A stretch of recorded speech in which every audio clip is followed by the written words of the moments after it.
公部，主要是做软体。那我们这边做的是 IoT， 就是医疗的跟工业的 IoT。那目前算是集团发展重心。那有兴趣的这个征才中，我们这个可以去搜寻 TechResume， 然后 West 是有的。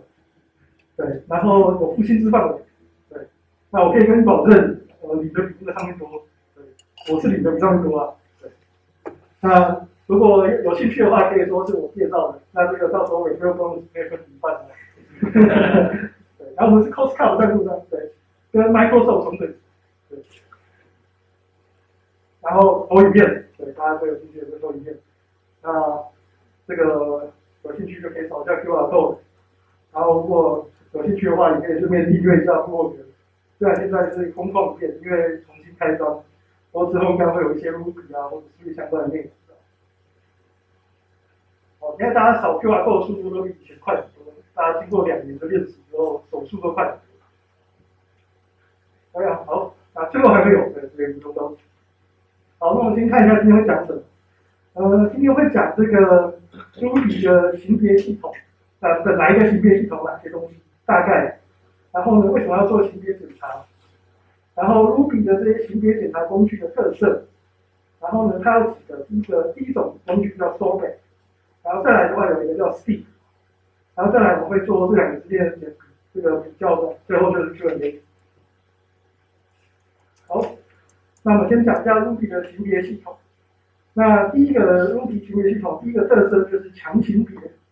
这个跟如果是刚开始接触别可能会有点混乱，就是为什么它是强型别？大家不是都说 Ruby 的型别系统弱吗？但实际上它是强型别，也就是说呢，你拿 integer 去加 string， 它是会 error。对，那跟其他的某些开头语言不一样，你不能乱加。对，那加是不能乱加，但乘的话有时候可以乘。对，所以行为有点微妙，但是至少加是不能加的。对，不能说 array 加 object 不行，但是你的 array 可以乘数字的。对，不过这是另外一个故事，对不对？所以它其实是很注重型别的，不同型别的东西它是不能够通用的。那再来呢，动态型别。那为什么刚刚大家讲 Ruby 会被大家认为这个型别方面很 weak 呢，很弱呢？因为它是动态型别，就是呢，在写程式的时候，你不需要宣告你是什么型别，那它也不会帮你做任何检查，就是在执行的时候，它才会去做这些检查。但它检查也不会检查非常多，那它会检查到什么地步呢？就是再来下面会讲的鸭子型别，它只会帮你检查说你要多叫这个 method 这个方法有没有存在。他就只会帮你检查这个，那你传进什么东西，他不会管，所以它的型别就使用到所谓鸭子型别。那什么是鸭子型别呢？鸭子型别就是呢，如果你是一只鸭子，就应该会呱呱叫，对不对？所以呢，只要会呱呱叫的东西都是鸭子，就是所谓的鸭子型别。所以呢，不管你现在是一只真的鸭子，还是机器鸭，还是其实是我在学呱呱叫，只要你会呱呱叫，你都可以丢到那个鸭子的 method 里面去呼叫。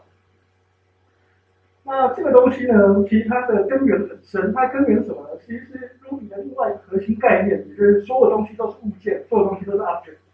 那 object 之间沟通就是透过所谓的 message passage， 就是呼叫方法。所以呢，他们因为所有东西都是物件，那你怎么知道对方是什么？他其实不管，他只要问说你会不会呱呱叫，对方说好，我会呱呱叫，那你就可以接受，对不对？所以有点像匿名的感觉，反正就是他只会管你可不可以做这件事，不会管你是谁。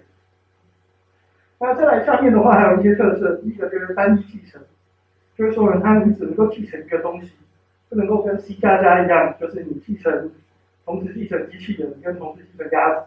然后呢，要是机器人会呱呱叫，那你呼叫呱呱叫的时候，你就不知道你的程式就不知道你要呼叫机器人呱呱叫还是鸭子呱呱叫，它就没有这个问题，它就只能够继承单一一个 class 的。但单一继承会有另外一个问题，就是说呢，你整条就变成一整条嘛。你的继承数就变成1直条，那你很多东西你都没办法放进来用，那他做了什么呢？所以他做了什么都在修改这个问题，就是做了所谓的 mixing。mixing 老实说我不知道中文是什么，所以没有打中文。所以 mixing 呢，就是说你有一包 code， 你想要放到这个 class， 就把它include进来，那它就你的这个 code 里面，你的这个 class 就会有这包东西。那最常见的就是 comparable， 还有那个 enumerable。这2个东西就是最常见的 mixing。那当然有很多自己写的，像 Rails 里面就有一海量的 mixing， 像这个太久没写 Rails， 我也无法拿出来的。那再来最后一个就是在在最下面最不起眼，但其实是 Ruby 的最大错误之一就是 Neo。这个有人说这是100万级别的错误，从 Java 开始引进的，对不对？我想到软体产业发展到现在可能是1000亿级别的错误，不是100万级别的错误。所以它就有 Neo 就是你不是没有，你就是没有东西，对不对？那你呼叫在上面呼叫东西的时候，有时候就会 error， 就很不方便。好，那再来讲一下型别检查，今天的重点。那为什么要做型别检查呢？第一个最重要的就是可以检查你有打错字。那如果你们有来看到我键盘后，键盘已经快升天了，就是我这台笔电6年前吧，那时候 Mac 品质有点差，我现在按 C 啊，它会跳2下4。然后很不巧，我用 VIM，所以每次要改个字的时候，就把整行删掉，你知道吗？所以打错字很惨，对不对？然后 Ruby 呢，因为它不是静态型别，所以就很容易打错字。对，有的时候你看着扣，我觉得这个扣没什么问题啊，就看来看去之后，发现你把那个 true 打成 TRUE， 对不对？TRUE 这个常常打错的 true， 像这种感觉，所以打错字它可以帮你抓，这是最重要的，我觉得。然后再第二个就是呢，可以帮检查你的参数有没有传错。就是呢，因为有的时候你的参数其实并没有那么严苛。如果预期的其实是boolean，就是 true 或 false 的话，有的时候其实你传物件进去它会动，对不对？因为 Ruby 除了 false 跟 neo 之外，全部都是 true， 对不对？全部都是当你 true， 所以它可以帮你检查你的型别有没有对。然后再来的话，它可以增加你的可靠性，因为呢，这些型别检查会帮你做一件事，就是他们有所谓的 soundness。上面就是说，帮你确保这段 code 真的是做你想要的事情。所以你用过型别检查之后呢，你的程式码的可靠性就会上升。那因为他做这些型别检查的时候啊，必须要知道你程式的很多细节，所以它可以顺便提供你的程式码的资讯给你的整合环境。比方说，如果你用 RubyMine， 那 RubyMine 也内建。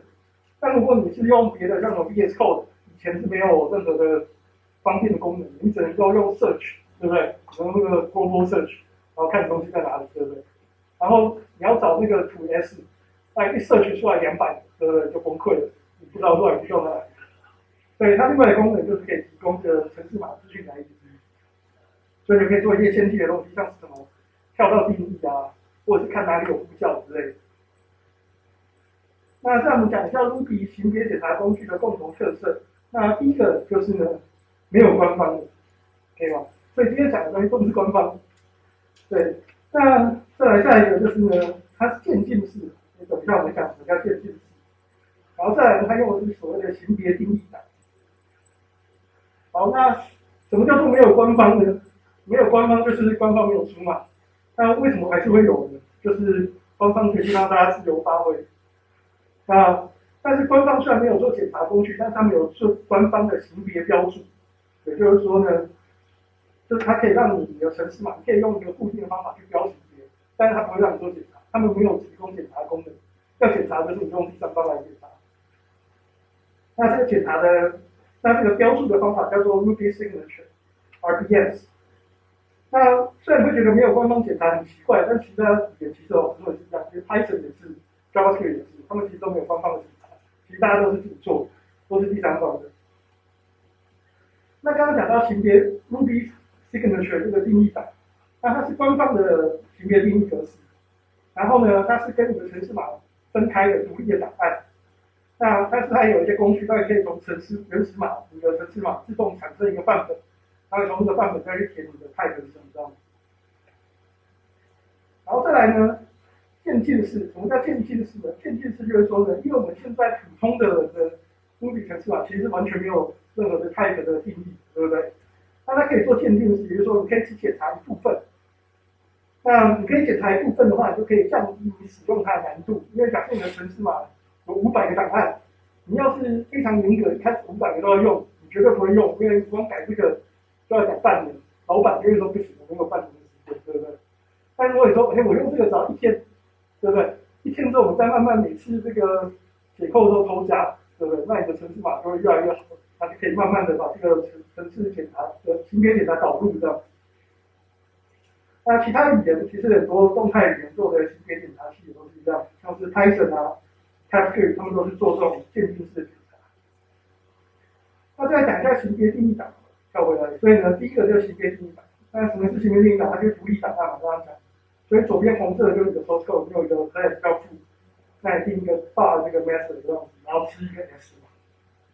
那你的型别定义会怎么呢？就是长得跟左边很像，只是你后面多了后面那一串的定义。你就说你的 s 是一个 string， 那你会回传一个 string， 那这个就是型别定义的，对不对？那但这个跟我们其他语言有一些静态语言的方法不太一样，或者是其他 Python 之类不太 Python 或 C 加加之类，他们用比较像是这个，就是说呢，你是在同一个档案里面标说我是一个 string 参数回传的 string， 对不对？那这个的话就是在程式码里面加上注解啊，或者是你额外的标识这样。那为什么不用区别定义档呢？它有什么优缺点？最大的缺点就是呢，因为你在不同的档案，对不对？你改的 code 绝对有很高的几率忘记改定义，没错吧？那这是最大的缺点。那优点是什么呢？优点就是呢，它的语法比较单纯嘛，因为 Ruby 本身是没有变，对不对？所以你的语法还是一模一样，你不会加入一堆杂讯，要加冒号之类的，就不用，对不对？那这个是，那为什么 Ruby 会决定要用级别定义档，而不用这个级别注释呢？就不是写在同一个档，原因很简单，因为有一个叫做 Mars， 是 Ruby 的这个原始的独裁者，就是这个原始的他发明的嘛，对不对？那现在还是很活跃，一切东西还是他说了算，对不对？那他在2019年的 RubyConf 就说的是他讨厌 Python 这些，所以他不想要放弃。对，那他的理由是什么呢？理由就是说，他觉得他的程式码不用标就会动嘛，对不对？所以标就白标了嘛，对不对？所以他觉得你标这个就是违反了这个 don't repeat yourself， 就是你标这个是白标嘛，不标也会动，对不对？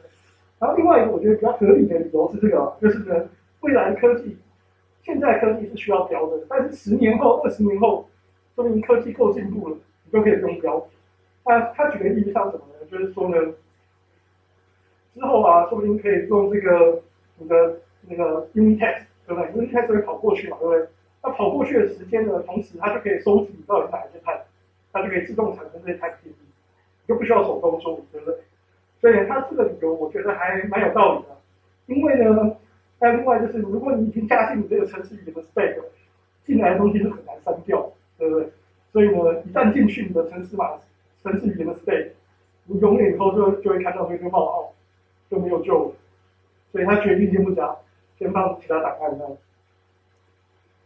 那我们再来就来讲这个型别分析工具的本身啊，所以有两个 SOAP 跟 STEEP。SOAP 是由 Stripe 这间公司开发，他们是做支付的，然后还用 C++ 跟 Ruby 写，用 C++ 他们觉得这样跑比较快，然后他会做所谓的动态跟静态的检查，然后还有内建语言伺服器协定，就是可以帮助你的 IDE 做事，然后它有很多可以调的不同等级的渐进检查这样。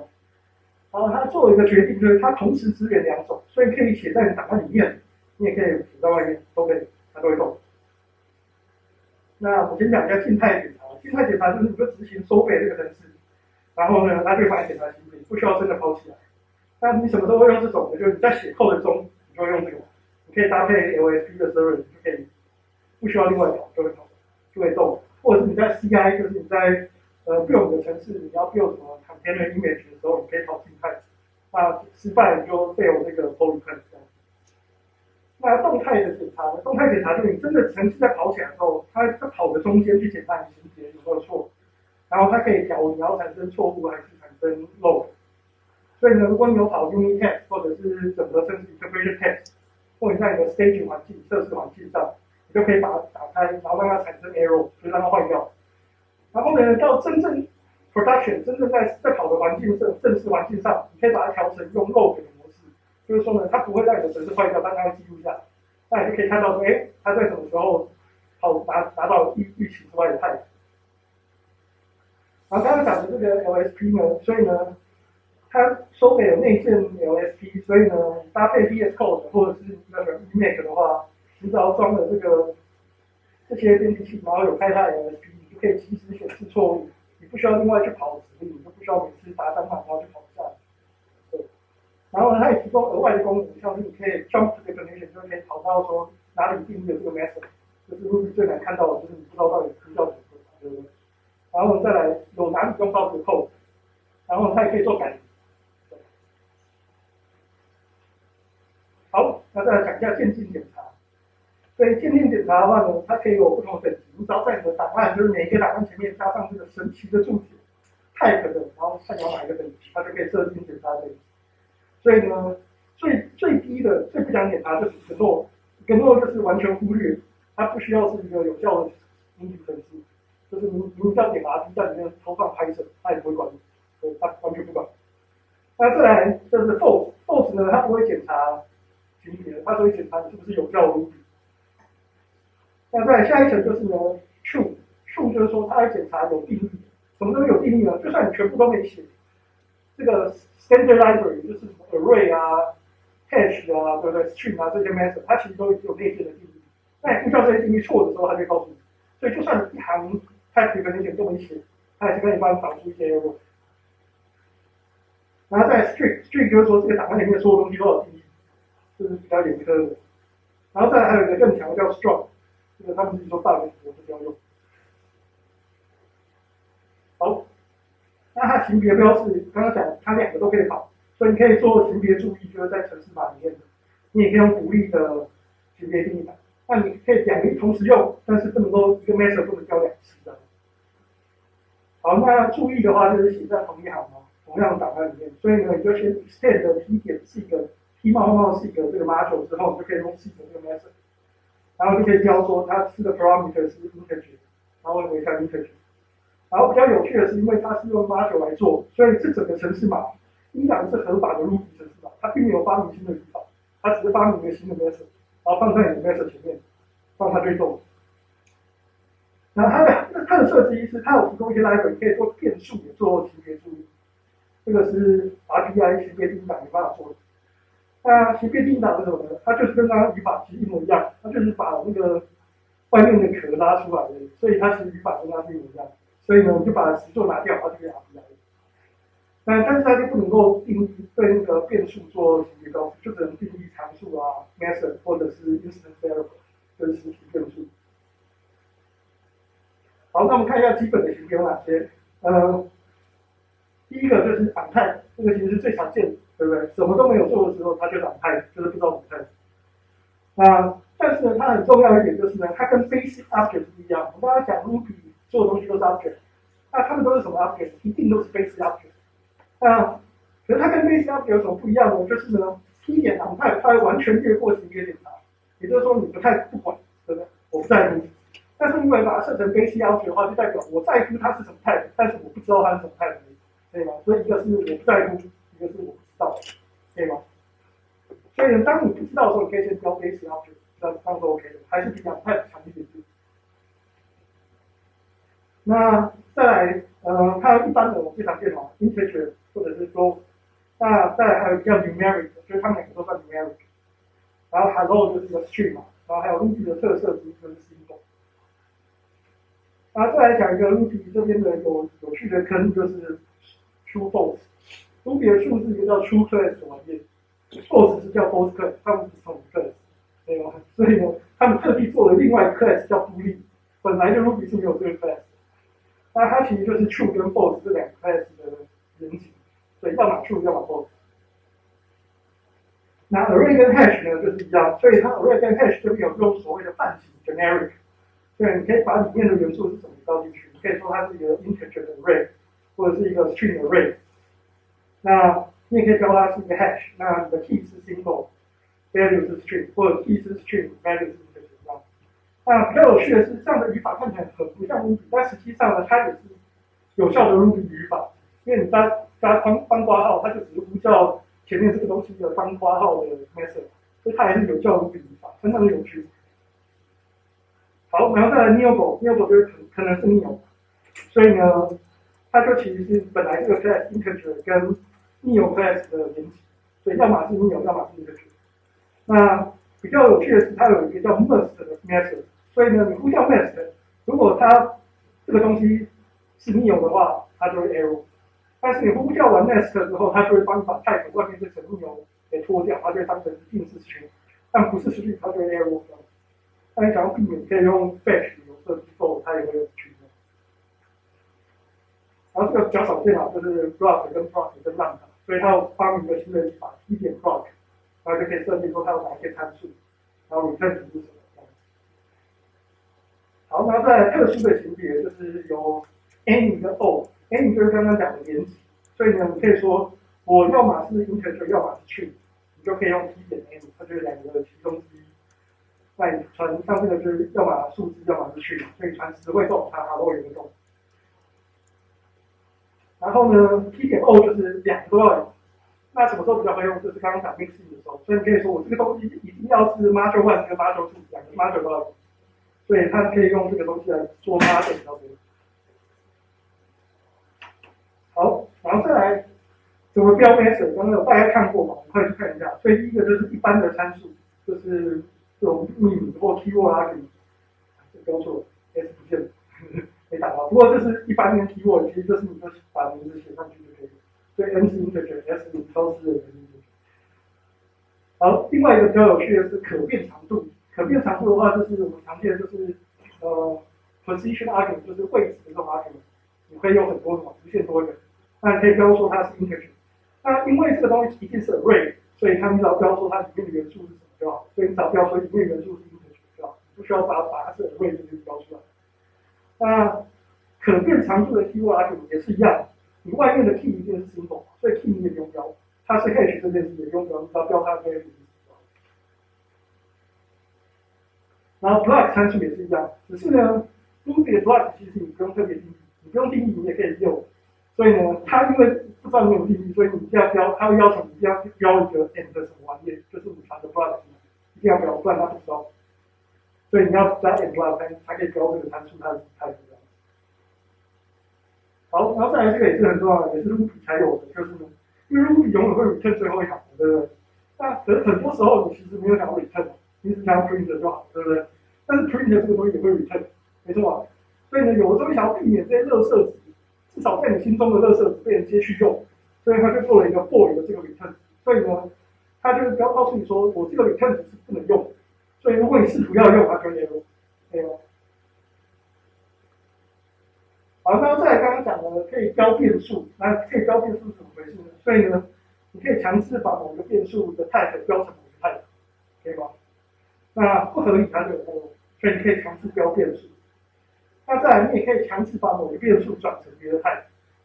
所以呢，你可以说我要把当 A label 是 A 的时候，我就转成 A 的 class；label 是 B 就转成 B 的 class， 这样。那但是转完它还是会检查你到底有没有这个 message。他不会忽略说不检查有没有 message 这样。好，再来有一个特别版的是 by 的为什么会有？因为呢 self 不能标，它如果你去把 self 等于什么鬼的话，它会 error， 所以他就特别发明的 t 点 by 专门给 self 用这样。然后呢，比较常见啦，如果真的会用到，就是在你遇到 instant evil 的时候，因为 instant evil 就会把这个 block 丢给另外一个开始用，那你就不太知道另外一个是什么。你定义这个 block 的地方跟实际用这个 block 可能是在不同的 class 里面。好，时间快到了，我们快去加速个时。Role sensitivity 这是什么？这也是一个很有趣的，就是说呢 ，Ruby 有一些特别的构造，像这个来讲的话，就是说我告诉我 T 是可能是 nil， 可能是 integer， 那 if x， 然后我要 x 加1，对不对？但是如果你仔细想想，用普通的逻辑想，就是 x 加 x 不是可能 nil 啊，对不对？但是因为你前面已经 if x， 只有在 x 不是 nil 的情况下才会进去，对不对？所以他很聪明，他知道你前面已经有 if x， 所以里面的这个 x 一定是 integer， 所以这个东西也叫 flow sensitivity， 没有中文翻译，我也知道。所以呢，像 if else 啊 case nil is 这一类全部都会帮你把不可能的值滤掉，所以还蛮方便使用。好，最后除错，还有一个叫 T 点 review type， 然后它就把 type 写出来，就可以看 debug 或者是把这个值填进去。好，然后最后的这个逃脱路径叫做 unsafe， 就是说呢，不管了，反正我想要过，你就把那个用 T 点 unsafe 包起来，它就会过。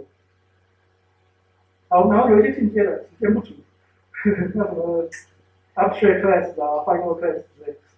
那最重要的，大家想要听的其实就是这一页嘛。那你有踩过什么的？我有实际用。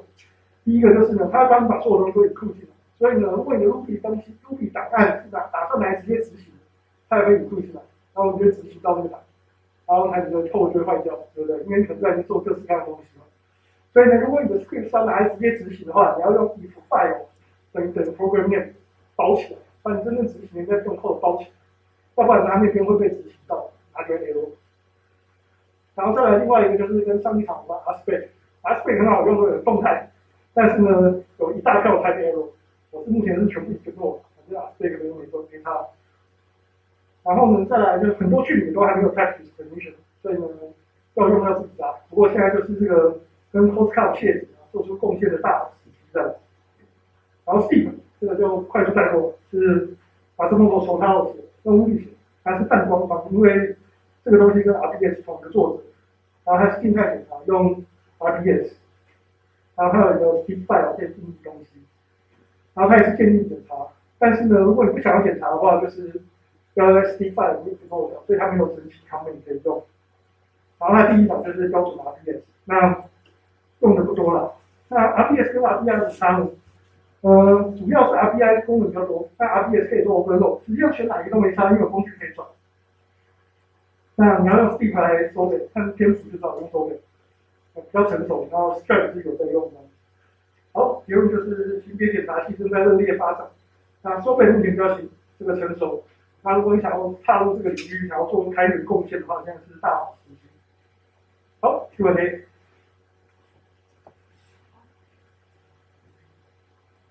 那我们感谢讲者江为你的分享，可以先给讲者一个掌声。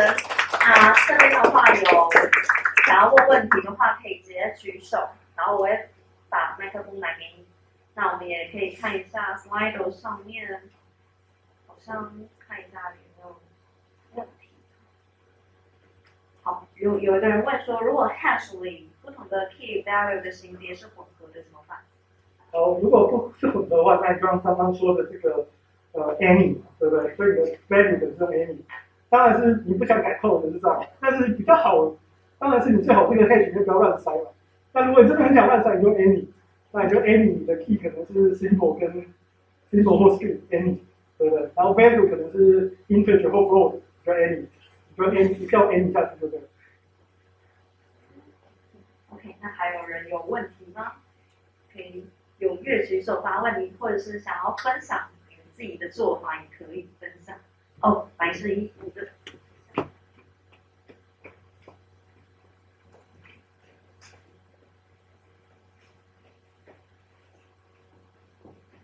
如果想要在旧的专案上面开始支援type检查的话，那你会建议用怎么样的方式去处理？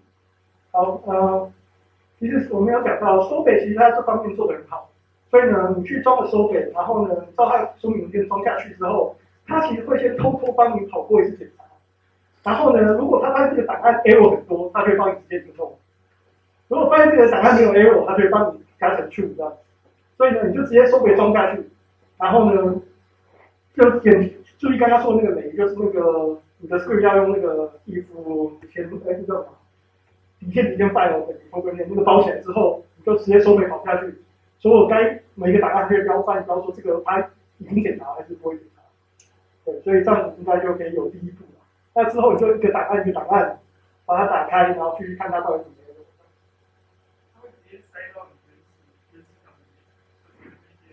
你说神奇注解嘛，它会直接帮你改上面第一行这样。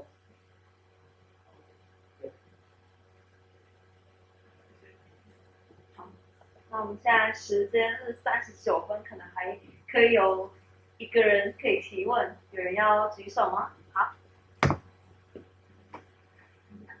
对，那我记得收笔好像之后会相容于 RBS， 第一个我印象中，然后想问的其实是，因为我用过那个的 Shopify， 它有做一个收笔的，然后它可以卡 PAPIO 之类的工具。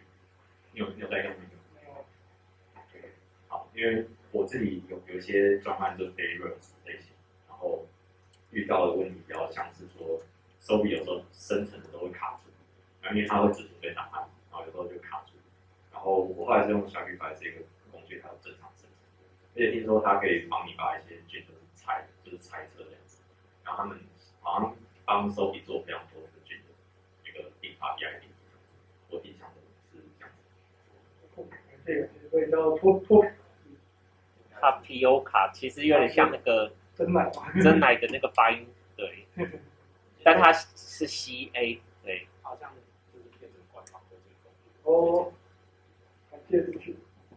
好，那这样的话就刚好41分，那这一场议程就到这边结束，然后我们可以掌声再一次感谢讲者的分享。